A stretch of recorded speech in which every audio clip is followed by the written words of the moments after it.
Hey, good morning. Welcome to the morning brief. Today is Tuesday, October 24th.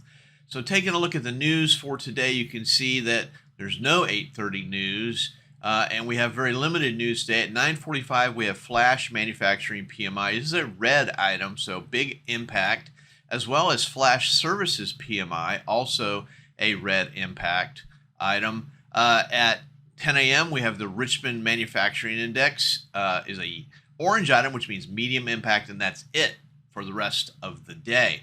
Now, one of the things I like to do on the manufacturing PMI and services PMI is glance at what's going on in other countries. So you can see the French manufacturing was less than expected, services was slightly better. Both these numbers are less than 50, which means that they are in contraction. German, same thing, 40.7, better than expected. But still well below 50, 48 on the flash services.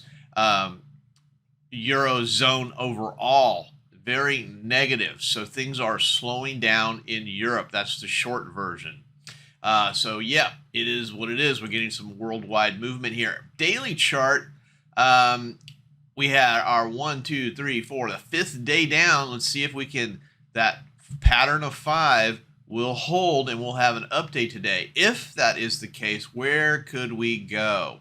I think we could retest that high right there at 43.04.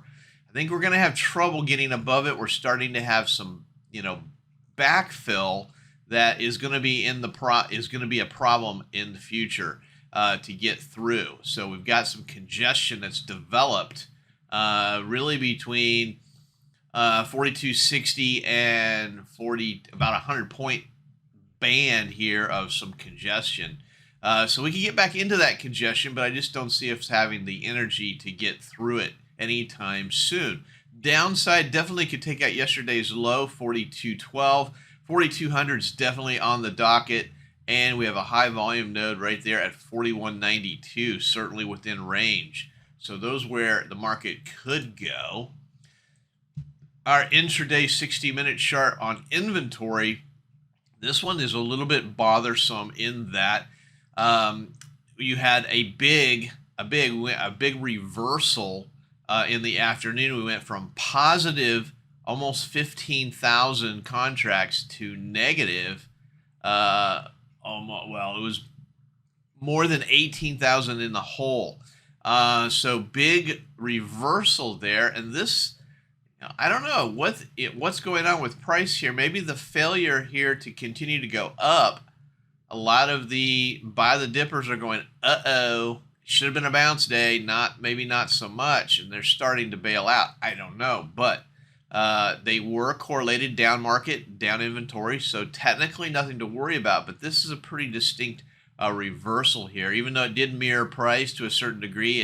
You can see the magnitude is greater than the price. So it is a little bit concerning there. Yeah. So overnight action, what do we got? We have 42 to 68.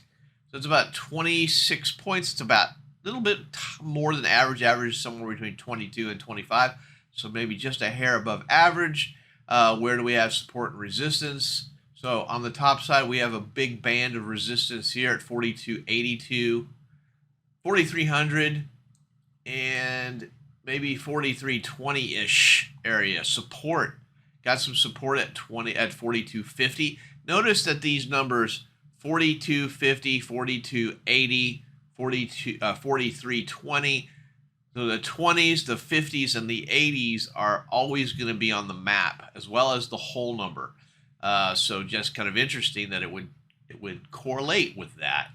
42.33, 42.13, and of course 4200's got a lot of stuff going on there. So those are your numbers for intraday.